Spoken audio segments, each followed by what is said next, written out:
సిబిఐనే ధిక్కరించి సిబిఐ మీదే కేసులు పెట్టి మత్స్య రాజకీయాల నుంచి బయటపడుతున్నారంటే అర్థం ఏంటి? ఎవరు సపోర్ట్తో చేస్తున్నారు? ఎందుకని మరి కేసీఆర్ మీద ఒంటికాల మీద, మమతా బెనర్జీ మీద ఒంటికాల మీద, లేకపోతే స్టాలిన్ మీద ఒంటికాల మీద వెళ్ళేవాళ్ళు ఈ రాష్ట్రంలో ఇంత అరాచకం జరుగుతుంది ఎందుకు పట్టించుకోవట్లేదు బీజేపీ?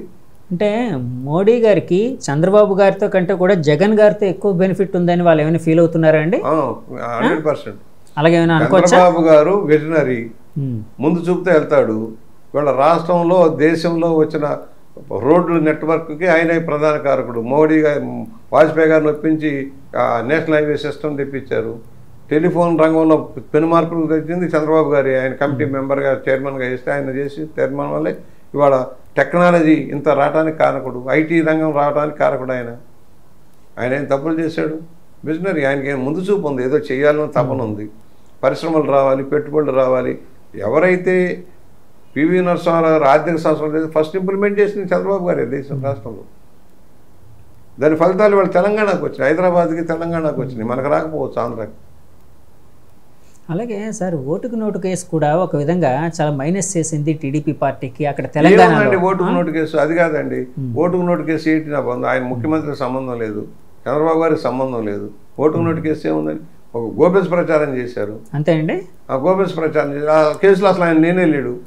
వాయిస్ని వినిపించి ఆయనే మాట్లాడారు, చంద్రబాబు గారు మాట్లాడారు ఇది అని. అలాగా ఇవాళ మోడీ గారు మాట్లాడుతున్నారు, అనేక మంది మంత్రులు మారిపోయారు, ఇవాళ గవర్నమెంట్లే మార్చేస్తున్నారు. ఇవాళ ఈశాన్య రాష్ట్రాల్లో ప్రభుత్వాలను రాత్రి కొనేస్తున్నారు కదా. దానికి ఏమంటారు? ఏదో ఒక కేసు గురించి ఒక ఓటు గురించి ఏం మాట్లాడుతున్నారు? ఏమీ లేదనే సారాంశం వస్తుంది కదా దాంట్లో.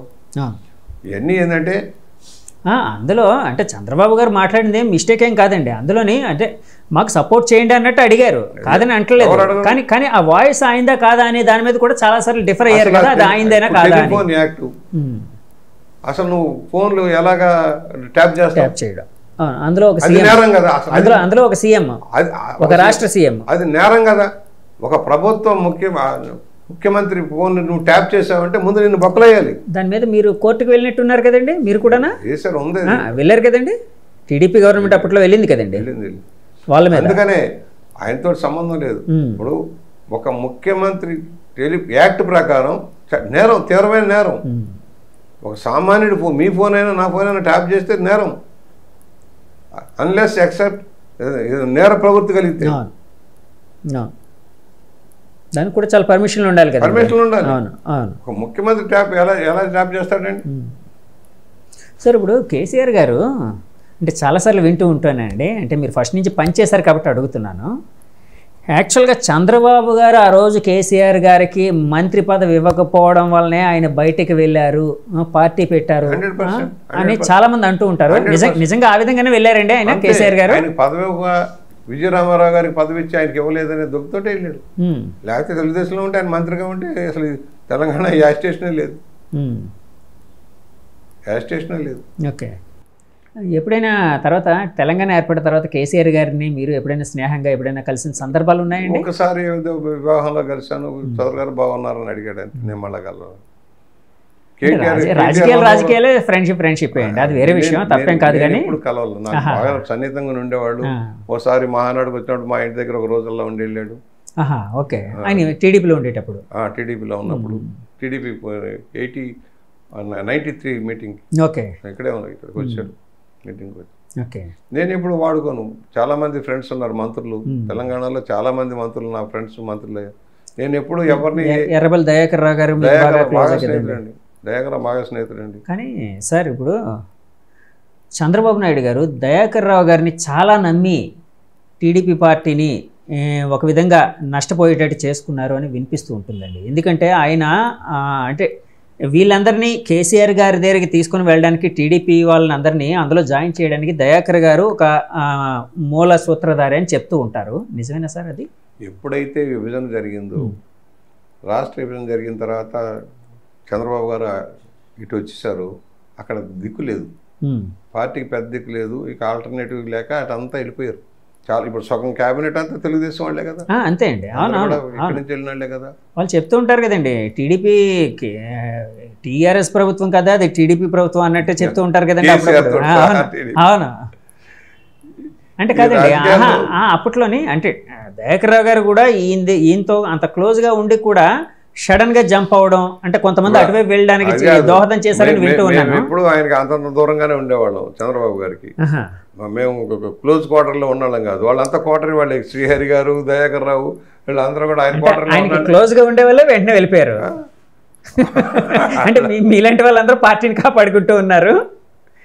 నాగేశ్వరరావు గారిని అందరూ ఆయనతో ఉండేవాళ్ళు కదా, బాబు గారితో ఉండేవాళ్ళు. శ్రీహరి గారు వెళ్ళిపోయిన తర్వాత కూడా ఒక మాట అన్నారు కదండి, నా కూతురి విద్యాభ్యాసానికి చాలా హెల్ప్ చేశారు చంద్రబాబు గారు ఇలా అని కూడా. నేను ఏ సహాయం పొందలేదండి చంద్రబాబు గారి దగ్గర, ఏ సహాయం పొందల. రామారావు గారి దగ్గర ఏ సహాయం పొందల. అంటే అలాంటి పరిస్థితి ఎప్పుడు రాలేదు మీకు, అంతే కదండి? నేను అడగలేదు, నేను సహాయం పొందలేదు. ఒక లైసెన్స్ అంటే అలాంటి పరిస్థితి మీకు రాలేదు, లేకపోతే వచ్చినా కూడా మీరు అడగలేదా? నేను ఎప్పుడు అడగల. మా పిల్లల సీట్లప్పుడు కాలేజీలప్పుడు కూడా నేను ఎప్పుడు ఏమో అడగల. అలాగే ఇప్పుడు లోకేష్ గారిది పాదయాత్ర ఈ రోజు వరకు, అంటే ఈ క్షణం వరకు నాకైతే తెలిసి వాళ్ళ గవర్నమెంట్ వాళ్ళైతే ఇంకా అప్రూవల్ ఇవ్వలేదు. ఈరోజు 24వ తారీఖు, 23 కదండి, 23 ఈరోజు ఇంటర్వ్యూ చేస్తున్న రోజు.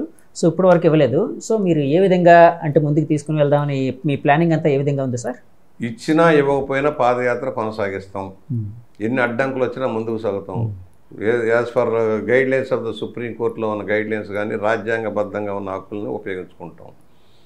చట్ట వ్యతిరేక కార్యక్రమాలు తెచ్చి మన ఎత్తున రుద్దామంటే పని చేయనీయం. ప్రజాస్వామ్యంలో 19th యాక్ట్ ప్రకారం డెమోక్రసీలో రాజ్యాంగం 19 ఇచ్చిన హక్కులను ఉపయోగించుకుంటాం. భావ స్వేచ్ఛ ఉంది, మూవ్మెంట్ ఉంది, ఎక్కడికైనా సంచరించే హక్కు ఉంది మనకి. దాన్ని నిర్ధారించే, దాన్ని ఆపగల శక్తి వీళ్ళకి లేదు. జీవోలు, ఈ జీవోలు చల్లని జీవోలు, నాలుగు గీసుకునే జీవోలు. కానీ ప్రొటెక్షన్ ఇవ్వాలంటే పోలీసు వాళ్ళే ఇవ్వాలి కదా, ప్రభుత్వం ఇవ్వాలి కాబట్టి. అంటే ఆ విధంగా మరి ఎలా అంటే ప్రభుత్వం దానికి సముఖంగా లేనప్పుడు ఎలా చేస్తారు? పోలీసులు సరిగా చర్యలు ఉంటే 8 మంది ఎందుకు చచ్చిపోయేవాళ్ళు? అసలు మీరు ఇవ్వట్లేదు కదా. వాళ్ళ చావులకి ఒక విధంగా ప్రభుత్వ పనితీరు కారణం అని మీరు అంటున్నారా? 100% మీరు అంటున్నారా? ఇప్పుడు పోలీసులు ఎక్కడ ఏ జాతర జరిగినా, ఏ పార్టీ సభలు జరిగినా, ఏ నాయకుడు వచ్చినా సపోర్ట్ ఇవ్వాలి కదా. మీరు ఎక్కడ ఇచ్చారు? 10 మంది పోలీసులు లేరండి కందుకూరులో, 10 మంది పోలీసులు లేరు. విజయవాడలో, గుంటూరులో వాళ్ళు ఒక పెద్ద కార్యక్రమం పెట్టుకున్నారు, పేదలకు సహాయం చేయాలని చెప్పారు, గేట్లు పెట్టారు, చెప్పినవన్నీ చేశారు. మరి ఎందుకు మీరు క్యూలు మెయింటైన్ చేయించాల? పోలీసులు 200 మంది పోలీసులు ఇచ్చామని అన్నారు. ఎక్కడండి? ఎవడో లేడండి అక్కడ. మా పార్టీ కార్యకర్తలే తొడతొక్కట్లో నలిగిన హాస్పిటల్కి తెచ్చారు. పోలీసులు ఎక్కడ ఉన్నారండి? సరే, ఇప్పుడు ప్రభుత్వ పరంగా మీకు సహాయ నిరాకరణ అనేది జరుగుతుంది కదండి. సో మీరు ఇంతకుముందు నేను సిబిఎన్ ఫోర్స్ అని, అంటే మీరు కార్యకర్తలు ఉండేవారు, అంటే ఇలాంటివి అంటే జాగ్రత్తగా ప్లానప్ చేయడానికి, కొంత హెల్ప్ చేయడానికి, కొన్ని కార్యక్రమాలు సాఫీగా సాగడానికి ఇలాంటివన్నీ ఉండేవి. అలాంటివి అయినా మళ్ళీ ఇంకా ఎక్కువ చేద్దాం అలాంటివి ఏమైనా ఆలోచనలు ఏమైనా ఉన్నాయండి? ఇప్పుడు మీకు మీరే పోలీసులాగా లోకేష్ పాదయాత్రకి మా పార్టీ